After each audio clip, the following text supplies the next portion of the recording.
Hey, is anybody there?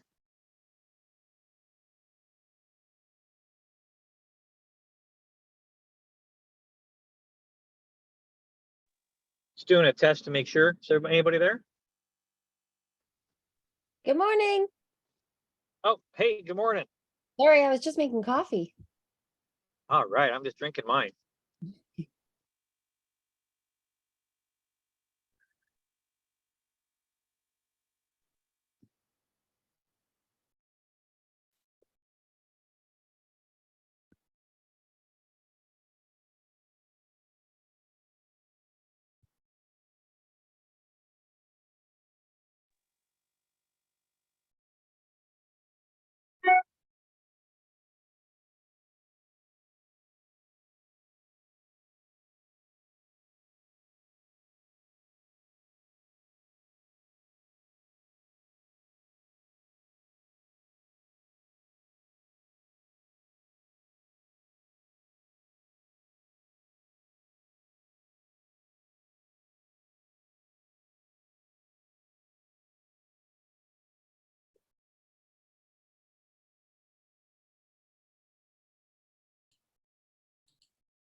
Good morning.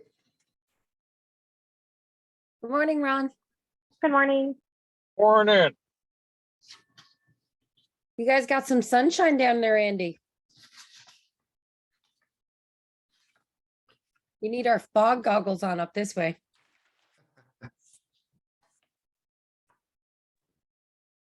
Yeah, you never know when the sun's going to peek out down here. It's pretty nice. We're supposed to get like a week of rain, so I welcome the break. Absolutely. Seems like we're shielded from the a lot of the bad weather with the Olympic mountain range down here on the South Island, so we get a lot luckier than most. I love bragging about our stats. Like we literally get 1/3 the rain of most of the surrounding areas. Like North Van gets 10 times the rain we get. Location. Yeah. It snowed all day the other day in Surrey Delta on the mainland. Morning, everybody. Good Morning. morning, Good morning. DC. Good morning, Darren.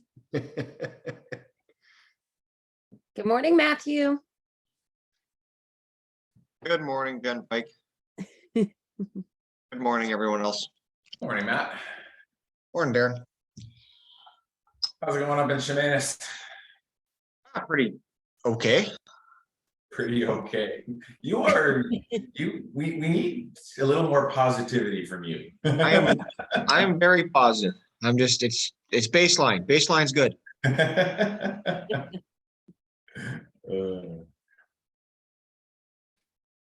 You're holding down the fort. Your mom's away, isn't she? Maggie's away. Yeah, she's in Costa Rica right now. Ooh, that sucks. For me, it does. I keep getting these damn pictures and videos and shit. She's always wanting to talk to me about her trip. And I'm like, I don't care. I called for this. But yeah, she's having a good time.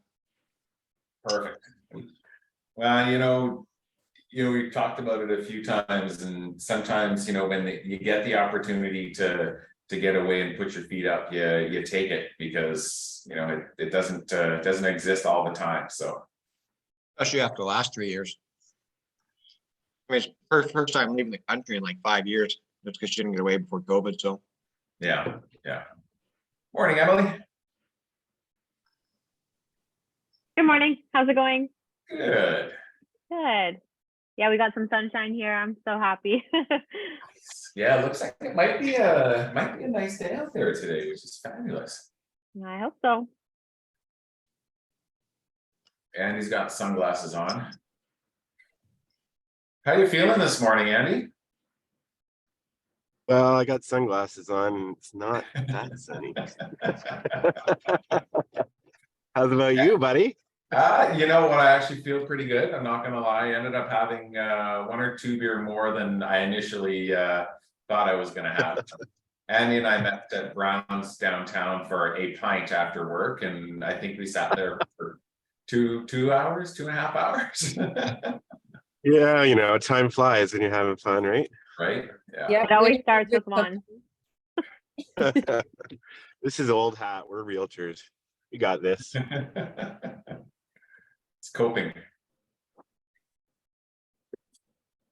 Let's see. Don't know if anybody else will be joining us, but I guess you know, I think we had agency as a topic to really sort of discuss today, and I think it's kind of timely and just, you know, following up. I think most of you were on the meeting yesterday when we were talking about that little rescission issue and involving Jason as the listing realtor at our office, and just sort of how that went down. And you know, what I will say is the buyer's agent learned a very expensive lesson yesterday. And so the rescission penalty, following up on that story, for those of you that I'll recap it just a little bit, but ultimately there were a couple of nominal conditions in the contract. It wasn't a very well written contract, but ultimately the buyer's agent, you know, called and told Jason that they had a change of heart, more or less, and they were not going to be pursuing. And they had sent a general release form in, and upon, you know, discussing it with Jason, it was decided that we were going to send that general release form back and demand the rescission notice based on the events and based on the communication. We were able to confirm the phone call, what the buyer's agent had said to Jason, which essentially was, we basically changed our mind. And you know, we were able to enforce the rescission notice, and I would expect that because the bank draft was made payable directly to the seller, it was purchased by the realtor. So the realtor ended up paying almost $4,000 to the seller because of how that transaction went down. And it really highlights, you know, the importance of agency. And really what our true responsibilities are. There were a number of circumstances, you know, in this case in particular, whereby, you know, it is clear that the realtor wasn't necessarily acting in the best interest of their client. I'm hoping that, you know, her efforts will, you know, result in her maintaining them as a client and being able to, you know, at least facilitate a transaction for them down the road. But ultimately, it's really important that we be careful what we say. And sometimes as realtors, I've seen it and I've heard it all in the past where, you know, a realtor will talk to a realtor and there'll be a little bit of a, you know, buddy camaraderie type conversation. You know, how are we going to make this work? And, you know, my guy's willing to do this. Is your guy, I might be able to do this. I might be able to do that. But ultimately, you can't ever forget, you know, your job is to make sure your client's looked after. And, you know, it may not be the greatest of scenarios for the realtor on the other end or the client that realtor is representing, but it's your job. You know, the government basically, you know, with the business and the industry has evolved and changed so much. I'm sure, Ron, you can definitely remember a few times back in the day where, I mean, we are a sales-oriented business and we are a sales-driven business, but getting to that sale is making sure that the clients are represented and the clients are looked after and they're protected, because if they're not, it will come back on us and it will bite us. Yes, you know, we reap the rewards and the benefits, and the compensation that we get comes from the sale. But we have to make sure that we get there and we get our clients there, you know, appropriately. And sometimes, you know, as tough as it seems, it does mean, you know what, this place isn't for you. Let's keep looking. You know, when we get into those situations, and in this particular case that we're talking about, you know, the realtor was chasing a commission check, and she missed a few steps along the way. Didn't do a very good job at drafting a contract, and arguably drafted a contract that was an attempt to protect her and not her clients. So really, that's sort of how that that situation evolved. Did anybody have any thoughts on that conversation? Yeah. yesterday? Yeah, Brad. Hey Darren, good morning. Morning. I'm just curious, did it come down to verbal? Because, how do they uphold that, this is the dialogue we had, this is the proof we have, thus they need to pay the 0.25%. So more or less, it started and it was initiated with a phone call. The realtor phoned Jason and said, there was a circumstance in their family and they're not on the right headspace, so they're just not going to proceed. Yeah. Jason and I talked about that, and as tough as it is sometimes, the seller was disappointed and the seller was a little bit upset because there was a scheduled time for this realtor to come view the property. The realtor called, with an hour's notice asking to bump it up to a much earlier time in the day, and the seller was willing to accommodate. Apparently the realtor ended up spending 2.5 hours touring the property while the seller had just gone out for a walk to accommodate the showing. So, there was already, some sense of frustration and a little bit of annoyance based on how the transaction had started. But in chatting, with Jason, the method, in order to make sure that the seller was, looked after, the email that went back to the seller with the response of "we're not accepting this general release form" was that you had stated this, and this is what the thought was, this is what was disclosed to us, this is what you said. Her response back confirmed actually what she had said on the phone, and ultimately that email was really the leverage we had to Okay. to collect the rescission. Wow. Yeah, she talked too much. And why was it on her shoulders to end up paying the rescission? Did her clients not have the deposit put in yet? Or like, how did that fall back on her? So no, there was no deposit paid, but the reason she paid it was probably to try and salvage the relationship with the client. She probably simply did not handle it properly and mismanaged it and didn't disclose and explain the risks to the people. And then she told the listing agent they've changed their mind. She didn't tell them, the financing's too expensive or something. Exactly. Like she said too much. And ultimately, what she was saying to the listing realtor was absolutely in no way protecting or benefiting her client in any way whatsoever. And and it's unfortunate for sure. And I mean, I feel a little bit bad for her, but it just emphasizes what our role and responsibility is, and we have to be really careful with what we say, because regardless of how anything like that plays out, if our clients are upset or somebody else is upset or a member of the public is upset, we are going to be the first targets. And that I'm curious as to the conversation that she had with her managing broker, because there was no dispute after we clarified our position and we sent the email back. The very next morning, yesterday morning, the realtor very humbly brought in a check for $4,000 payable to the seller. So would that be, Just trying to jump in as quick there. So little background on that, and I don't know all the details, but I've kind of been putting the pieces together from the things I've been hearing, and Darren used the term chasing a commission, and there was talk about a condition for the realtor to go view it. I think what happened here was the buyer found the property, viewed the property at an open house, then called the agent and said, or the agent called and they were interested. So now they wrote an offer that was basically subject to the agent viewing the property, which, was that because the buyer, wanted them to see it and get their opinion? Or was it just because the realtor was afraid they weren't going to get paid because they hadn't accompanied them and seen the property? The subject of viewing condition was for the Realtor. She had put that in there, and when she presented the offer, she made it clear that it was just so that she would have the opportunity to come view the property with the purchaser.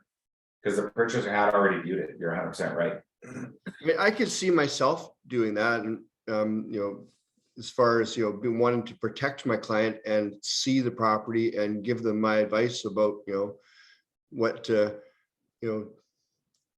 what the factors influencing its value might be and so on,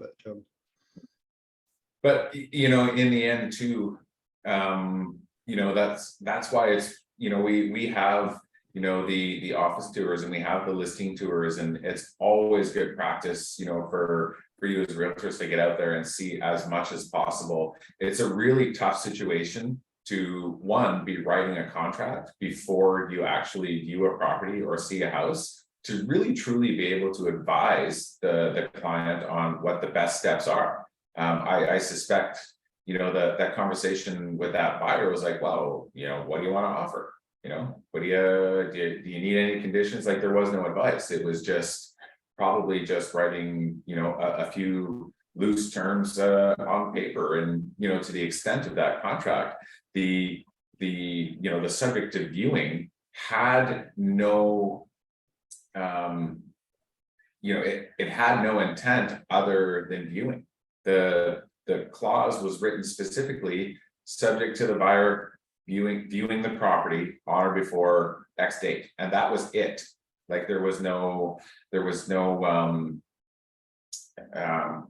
what's the right word here? Like, there was no impact of it. It really was just them looking at the house. That's it. There was no metric to, you know, determine what the purpose of the viewing of it was.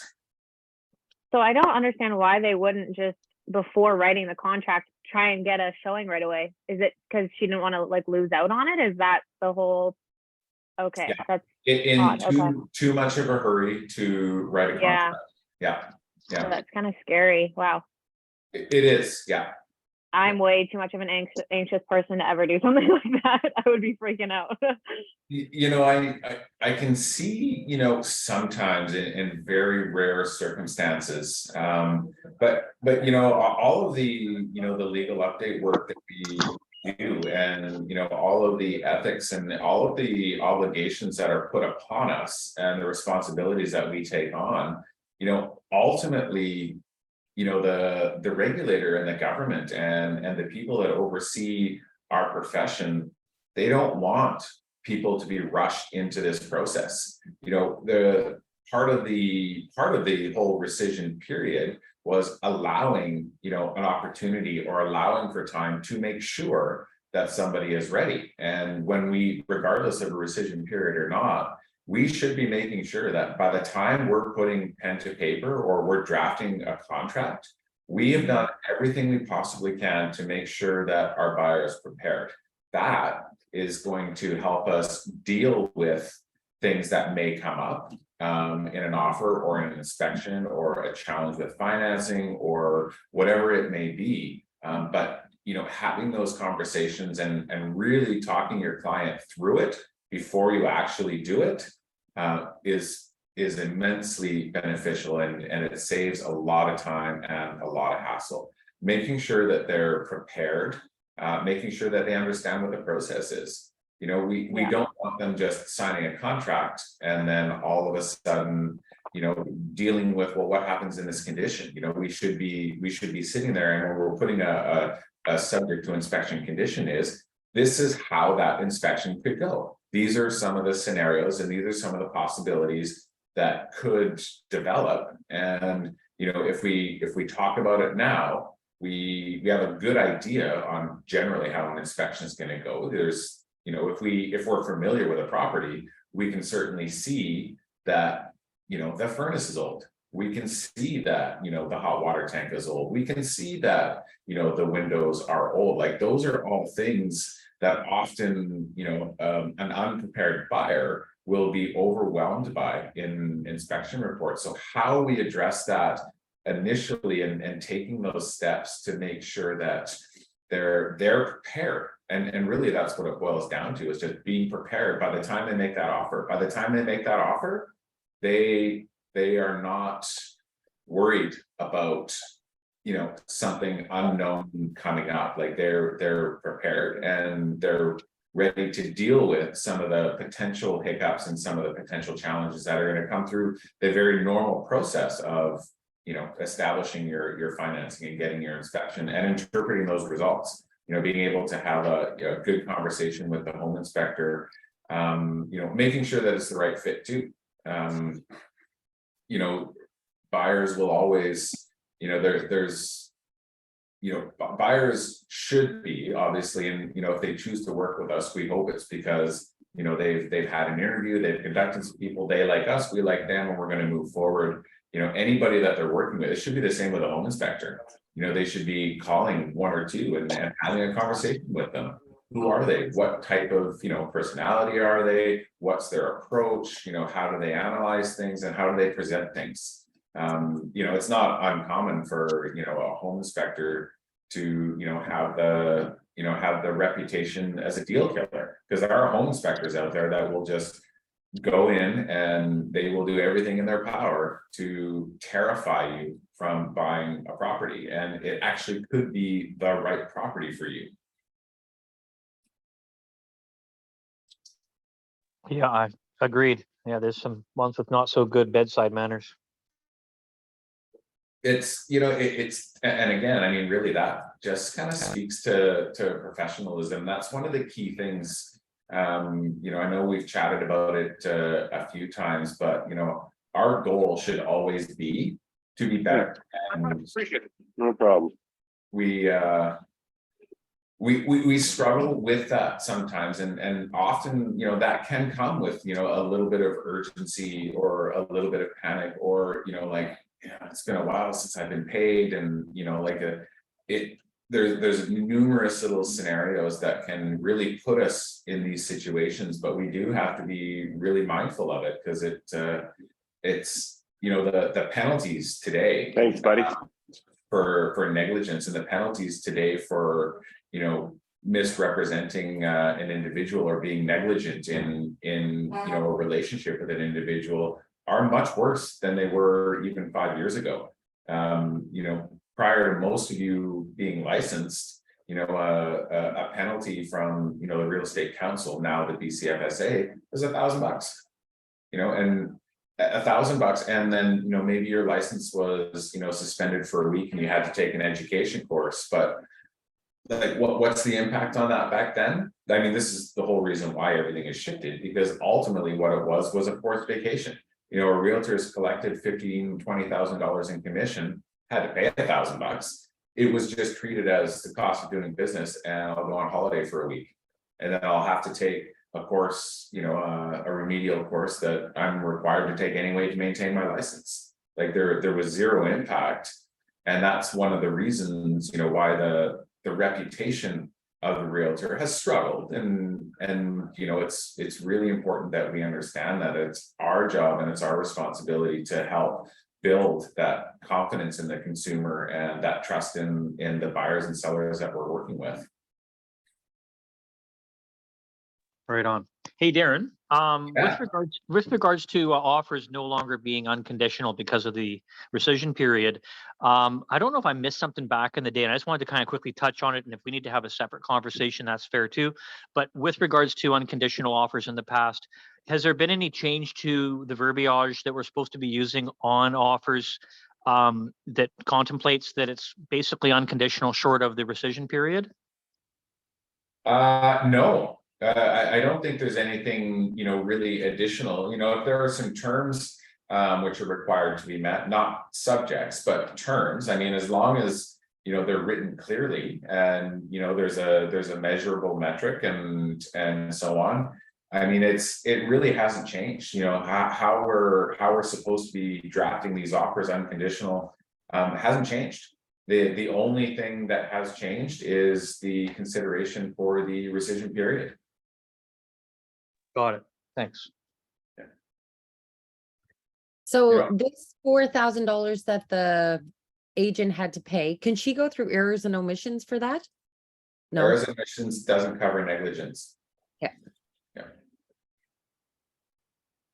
And I don't, and it doesn't cover like misrepresentation either, because ultimately that's what it would boil down to. And you know, as we were working through that process, you know, we had a direction and we had a channel and a lane that we wanted to follow, but we were also prepared to take that realtor to task because of the situation that our seller, our client, was actually put in. And you know, it's really tough sometimes for realtors or colleagues in general to challenge one another. We want to be supportive and we want to help one another, but when we get to that state, that's where we sort of cross the boundary or forget who we're looking after. You know, being able to elevate public perception and reputation to the consumer, ultimately it falls on us to hold each other accountable.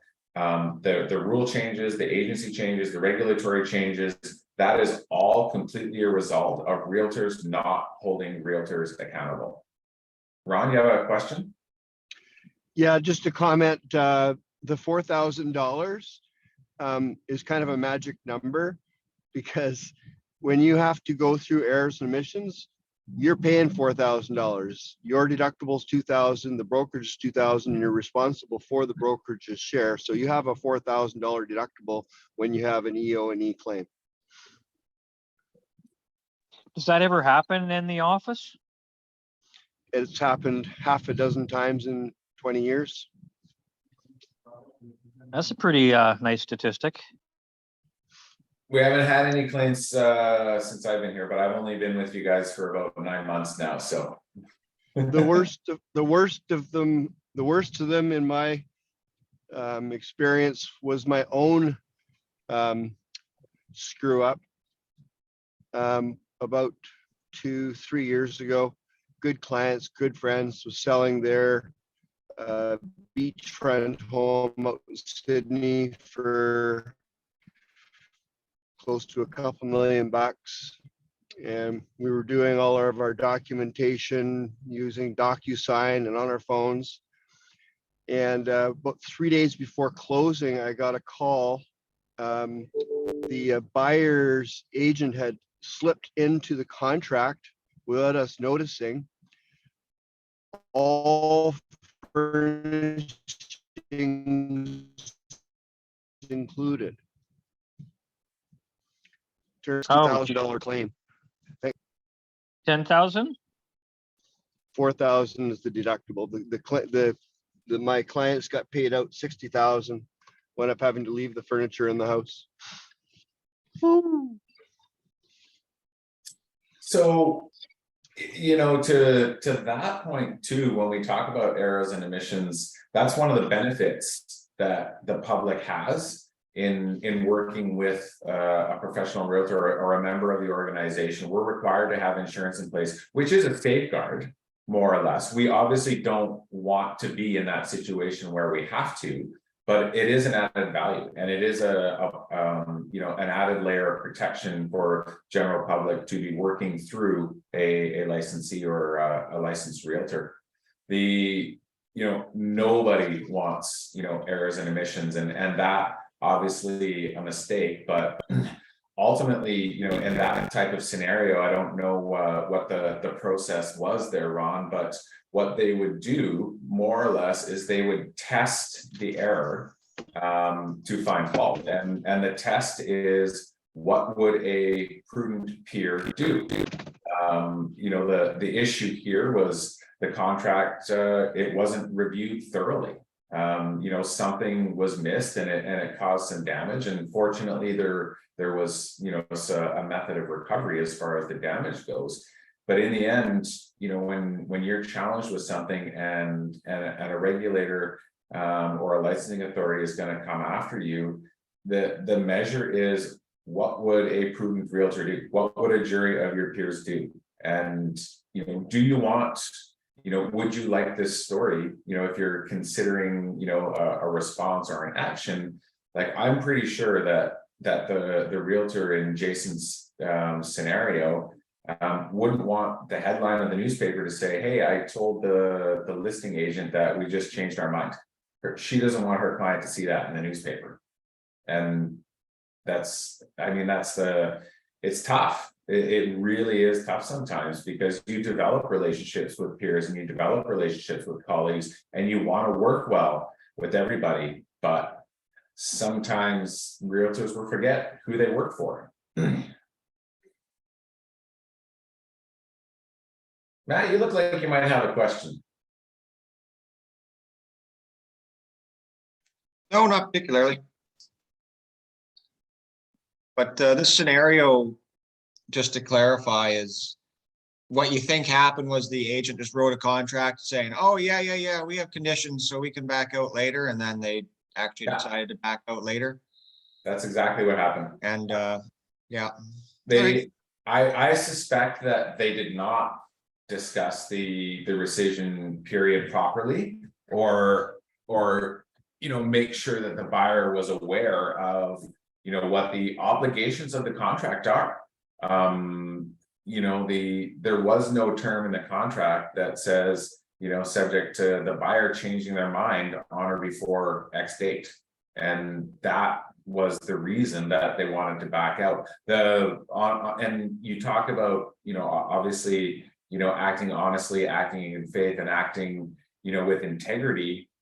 If a buyer is not prepared, we shouldn't be writing offers for them. We need to make sure that they're committed, so we don't end up in these types of situations. Or if they're unsure, let's make sure we have, a subject in there to make sure that their concerns are dealt with. Usually financing, inspection, excuse me, that kind of stuff.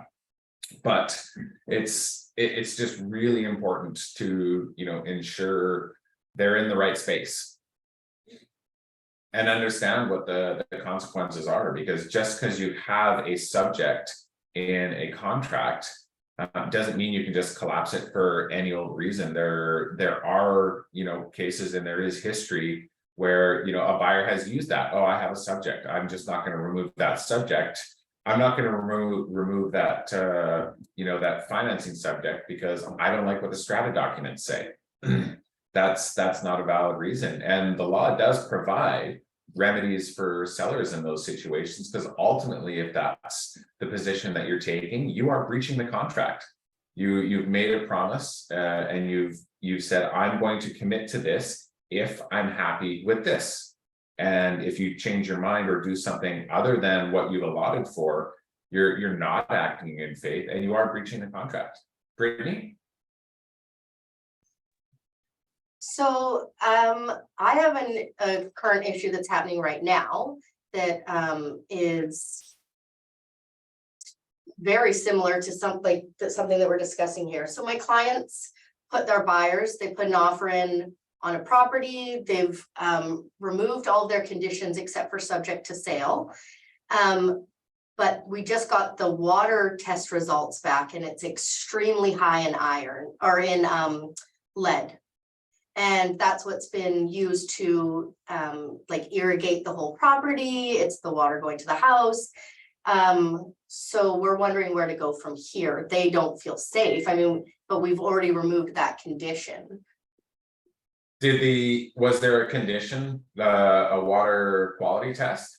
No, there was like an inspection condition, and that we did, it doesn't say in the contract, but the sellers allowed us to test do a well inspection, septic inspection, home inspection.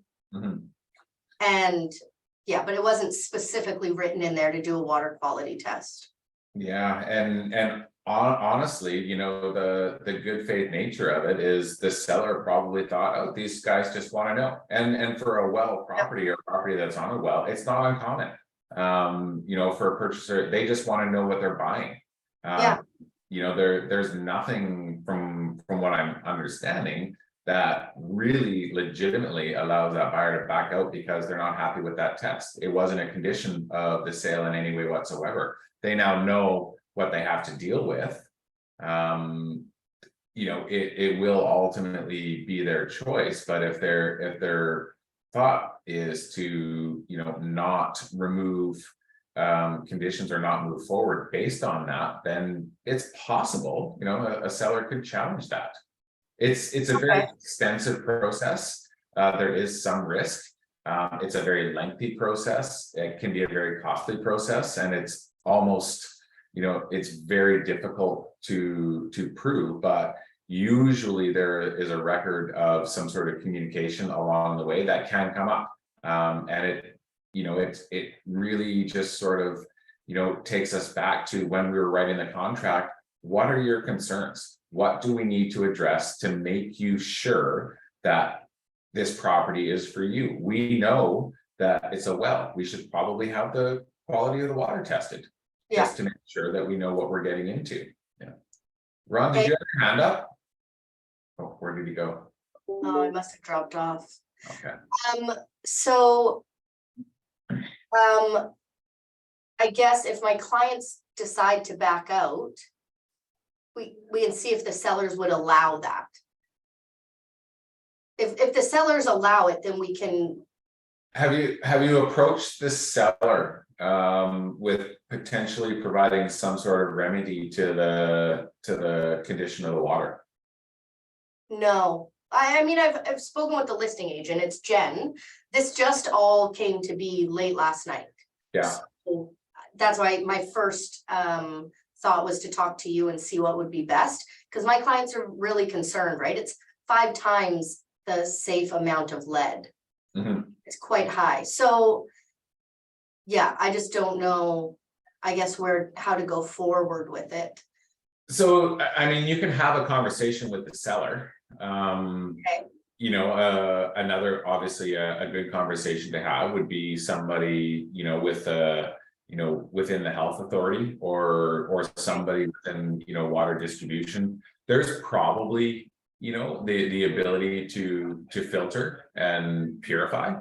Okay. I don't know what that looks like, but you know, there's opportunity there. And you know, the real challenge is that, you know, they're in a position where they found something out that, you know, they didn't have an escape clause for. You know, that's why it's so important when we're drafting these contracts to have those conversations and really truly find out what is important to you. It's tough, and for sure, because we are coming out of a market where, you know, you couldn't write contracts that had all of these conditions, but it is normal to see this stuff. Like for a rural property, a property that's operating on a well or a septic, it's perfectly normal to have the septic pumped and inspected. It is perfectly normal to have, you know, the quality of the water tested. It doesn't mean, you know, it's like when you have a home inspection. You know, a home inspection doesn't mean you're going to you know, walk away from the deal or crash the deal. You're just really truly finding out what exactly it is you're purchasing and what you really need to be prepared for. So what do you? your recommendation going forward is to put specifically well water quality test in there. Yeah, if it's on a well, absolutely. Yeah. Okay. Especially if they're not familiar with wells or they're not familiar, you know, with that type of water source. Absolutely, it would be. Yeah. Okay. Yeah. Hey, What are you saying the Darren, solution is? Are you saying the solution is to go back to the listing agent and have some dialogue about that to see if there's any resolution there, and that's it? Yeah, yeah, and basically, you know, so we got the test results back, you know, wondering if we can just sort of talk about this. You know, here's what we're thinking, you know, are you willing to work with us on this? You know, because ultimately, you know, if you don't remove conditions, you know, the seller is probably going to wonder why. And you have a condition for the sale of, you know, is there an offer on their property? There isn't currently. It's been very slow for them, and yeah. So they're currently, their obligation is to have their property sold on or before X date. You know, if that doesn't happen, you know, it does allow, you know, for an opportunity and a genuine condition for the deal to collapse. They can extend it, you know, they can continue negotiating. Perhaps that would be a good opportunity to try to address it a little further. But this is a concern, and you know, you know, there should be a conversation just to see if the seller is actually willing to do anything. You know, do what you can do to try and help your buyer, you know, set their mind at ease. Okay, thanks, Darren.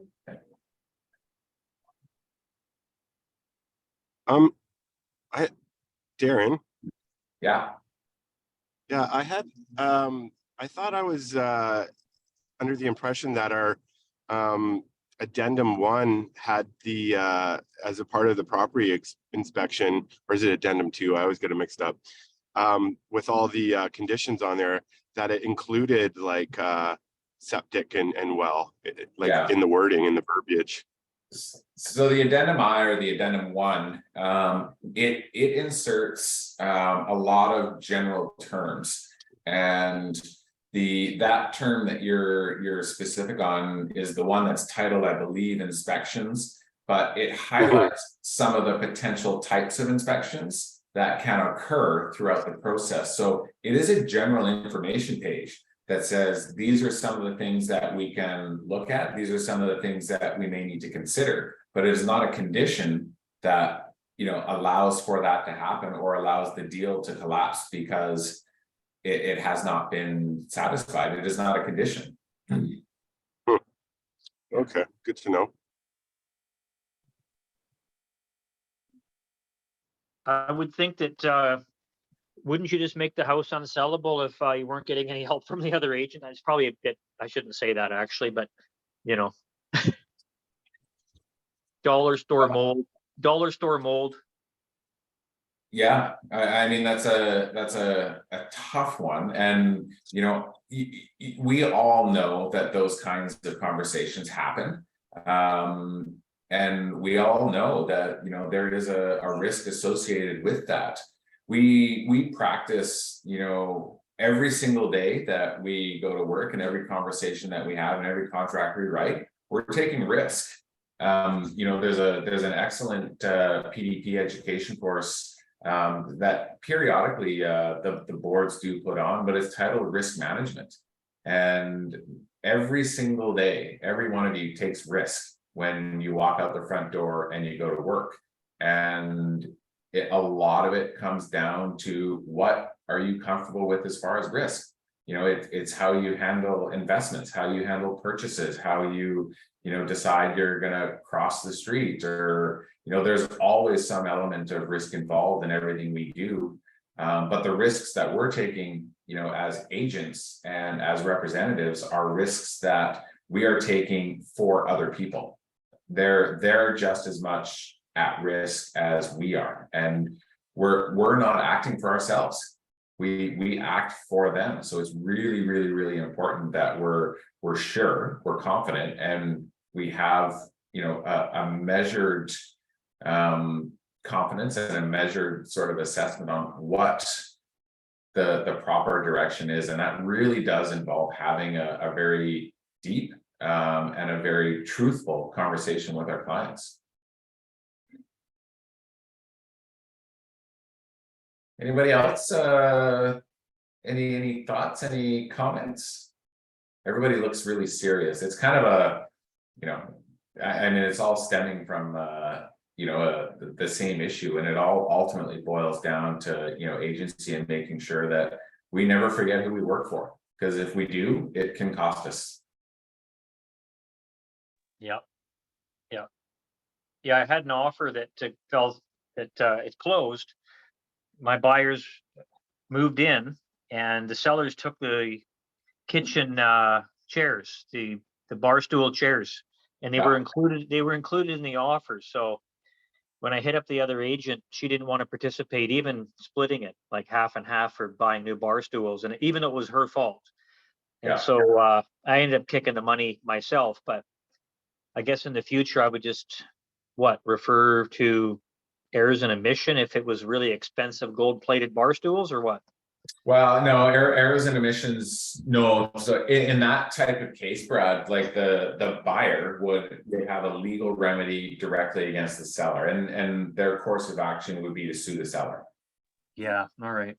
Usually what happens when we as realtors get involved is we're trying to settle out of court, really is what happens, because that is a process. It's a stressful process, it's a lengthy process, it's a questionable process. There's all sorts of, endings and scenarios that can play out. But in that situation, we are mediators, and we're just trying to, find resolve one way or another. Right on. I've bought, a couple of washers and dryers over the years for sure because of mistakes. Yeah. Yeah. Um, It's unfortunate that the listing agent on that end, wasn't willing to take a little bit of responsibility, but that's just a reflection of their character and what that looks like as far as what their clients are discussing. Who knows? It's Yeah. sometimes possible for a listing realtor in that situation to not even talk to their client about it. Yeah. Yeah. And tell me I'm okay. I sold a house about a year or two ago. Building inspection was all done, performed, and removed conditions. The buyer sends me and the building inspector an email, and he's like, "Hey, there was whatever the wiring, is it silver? No, not copper. Aluminum. There was some aluminum wiring or something like that found. Oh no, the piping. Sorry, it wasn't PEX. It was Galvanized. Poly B. Okay, yeah. And there was a leak, and he's trying to, blame it on the Poly B and the fact that the house had Poly B, and it's going to be a $10,000 renovation to replace all the Poly B piping, which I talked to the building inspector. He's like, well, he's being sold up a river by a plumber because he doesn't have to replace all the Poly B. But in any event, the guy kind of threw out a veiled threat saying, my lawyer or, maybe we'll be in touch with you guys. Mhm. So. Yeah. You had an inspection in there. If there was an error or an omission on behalf of the inspector, maybe it was missed when the report was reviewed. There's a number of different scenarios that could have played out there, but in the end, likely, there's no cause or there's no cause for damage or no no reprimand at all, coming your way, because you had that condition in there. You protected them. They were allowed the opportunity they hired an inspector. The inspection was conducted. If something was missed in the inspection, there arguably could be a claim against the inspector, especially if it was something really glaringly obvious. But in the end, most inspectors have, if you look at their reports and you look at their contracts, there's a million disclaimers in there where they take no responsibility. Yeah. All right, cool. Thanks. Yeah, it's a tough one, and those are the kinds of things too, like plumbing, in most places, we as people walking through, we can see some of that stuff. If we're in a utility room or we see a hot water tank, we can see, if it's galvanized plumbing or PEX plumbing or plastic or copper, we can see that stuff coming off of hot water tanks and in and around furnaces and that kind of stuff. We can see, pipes underneath the sink.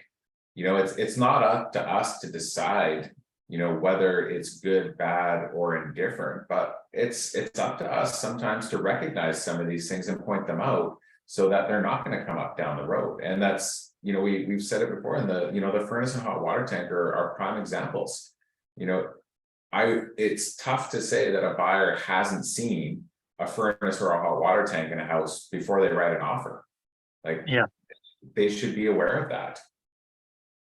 And 9 times out of 10, most sellers will consider that when they're pricing their property. That will be accounted for. So it doesn't, an inspection shouldn't be a tool that is an automatic right to renegotiate the price. The inspection, there's a number of things that an inspection is good for, and really one of the most important elements, it's a record and it's a log, and it's something that you as a buyer can use to perform certain tasks down the road, or prioritize where you want to spend your budget as far as updating or upgrading or maintaining the home. It's a checklist, it's a to-do list, unless there is something really significant. But you know, like an old hot water tank or an old furnace, especially if it's visible, when you're walking through, you know, a basement or a utility closet or whatever it may be. Like it's a tough one. And there are definitely realtors out there that'll say, oh, well, we'll just, you know, put this in, then after we get the inspection, we'll, you know, negotiate price down, but that's not the purpose of an inspection. That's not the intent of an inspection. Right on. Anybody, anything else to add? I hope none of you ever have to write a check for $4,000. True that. I have a really trusted question because we were talking Yeah. about that yesterday. Yeah. So my clients, there's two buyers. One went through the really trusted for the FinTrack and it was fine. And then the second one, it kept rejecting. And so I wasn't sure why. And I thought maybe because her hair was in her face. And so I said, maybe try that. And then yesterday I looked into it and her ID was expired Yeah, by just a few days. And so I told them and they said, oh, we didn't know. And I said, try a passport or something. And they said, we don't have a passport yet. We're working on it. So yeah. now I'm not sure what to do because she doesn't have a valid ID right now. Yeah, so her driver's license, Is are they expired? local? Yeah. Yeah. So they're obviously going to renew their driver's license, correct? Yeah. Well, now, yeah. Yeah, so I would, you know, best practice, you know, so technically, you know, the FinTrack process is due at the time of sale. So legally, we need to make sure that that information is correct. So one, they're gonna have to validate their identification before they go to the lawyer's office. Lawyer's not gonna do anything until they have a valid piece of government ID. They have the same FinTrack requirements as we do. Our requirements, our obligations to meet those requirements are at the time of transaction. So ultimately, when the deal is going to close, we as best practice conduct and take these steps well in advance because it is good practice. And it's, you know, it's a lot easier to do it in the beginning when we're having that conversation, you know, about agency and about collection and private information and that kind of stuff. You know, you have hopefully you know, a copy of their photo ID. They should get a temporary license, but I would say on top of that, and I would, you know, just make a note, you know, when you collect and when you verify their identification on that FinTrack form, you know, just make a note, said, you know, the reason whatever this was taken on this date was because we had to, you know, reissue the driver's license. And Okay. congratulations, you can now make sure you have a license and you're not driving around town illegally. Yeah. Yeah. Okay. Thank you. Wasn't sure what to do there. One of the things that, and I'm sure some of you have heard this before, because I know it all the time, but that's one of those things, you know, that I found in the past was a really good way to stay in touch with clients. And that's when you are taking their information, note when their licenses and stuff expire and put that date in your calendar. So when you open up your calendar, you can see that, you know, Jeff Smith's driver's license expired today. Hey, Jeff, how you doing? Haven't chatted with you in a while. Hope all is well. Just wanted to shoot you a little note. My records indicate that your driver's license is expiring. You know, thinking about buying a house again? Thinking about moving? You know, it's an easy touch point to stay in touch with your client because, you know, we talk about agency and we talk about representation, and it's all about building trust. And that trust is going to foster and nurture a relationship with that client so that not only will you do one deal with them, you'll do 3, 4, 5 deals with them and 10 with their friends and family.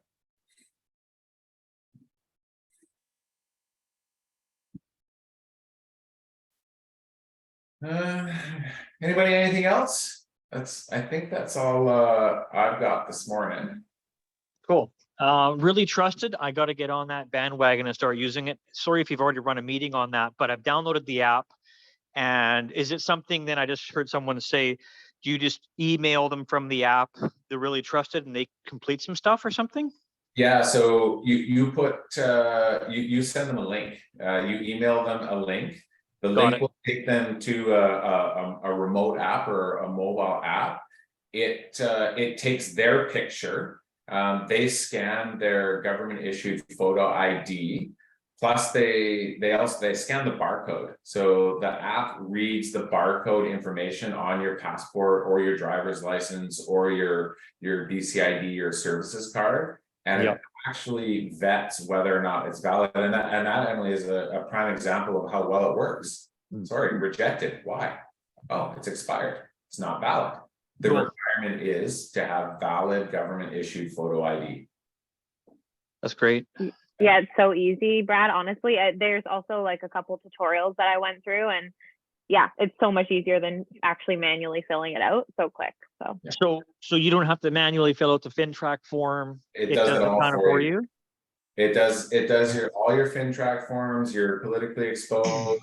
It deals with disclosure of seller remuneration forms. It deals with your disclosure of representation forms. It manages all of that stuff for you. Okay, I gotta get on this. Yeah, there is an office code, an affiliate code for you, because we do provide it at a brokerage level. It's the brokerage level that actually allows you the remote scanning. And I will say that, remote scanning is great, but it doesn't have to be remote. When you're FinTracking or you're IDing somebody, just take out your phone, scan their ID. You don't have to look at it or try to determine whether or not it's valid or it's a forgery. Just use the scanner when you're standing next to them on the side of the road or in the house. It takes it completes your paperwork, and it's a lot less hassle. It's a lot more efficient than the historic method of FinTrack. But the affiliate code is Remax Generation, all capitals, all one word, no spaces. Oh, okay, I'll write that down. Thanks. Sorry, I have a question, actually. Yeah. If at the time the license is not expired, but then by the time it goes to close, it will be expired, will that be okay? Well, they'll have to have valid ID when they get to the lawyer's office. So no, it wouldn't be okay unless they had a secondary or an alternate source. Okay. But yeah, something to stay on top of for sure, because they will need to provide the valid identification to the lawyer when it comes time to transfer documents. And I would suspect that will be that'll be under a lot more scrutiny given all the media and publication about the fraudulent transactions. Yeah, I've just had it happen a few times and it was fine because I was doing it manually. I just didn't know if Really Trusted would let that happen. No, it'll record it and submit it. If we were to continue working with that client down the road, we would reissue a new FinTrack with valid identification. Yeah. Okay. Yeah. I also have to get on it. I thought we were going to have a course on it and teach everybody that didn't know what to do. Well, yeah, we have. I guess we haven't. No, we There's a haven't. webinar. If you go on the Really Trusted, they have their old webinars and it teaches you. Yeah, bunch of I've stuff. seen those. And they're I pretty thought we were good. going to do one in person, but that's fine. Yeah, it's a bit of a tough thing to do. I mean, they explain it really well in their tutorial videos and stuff, and it only takes really a couple of minutes. And then, get together with Annie or Emily or Brad or whoever and test it out. Yeah.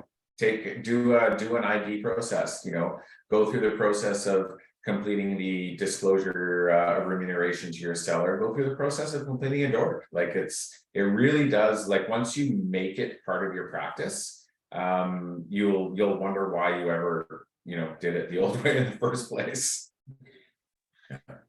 Hard to teach an old dog new tricks. Not that I'm an old dog, but it just gave Realize it. the value, make your life easier. It's a little different, but once it's not different, it is so much easier and so much better for you.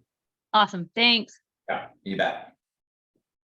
Just one question. So what ID can they use? Passport, driver's license, Yeah. health card, maybe? Like, the secondary ID?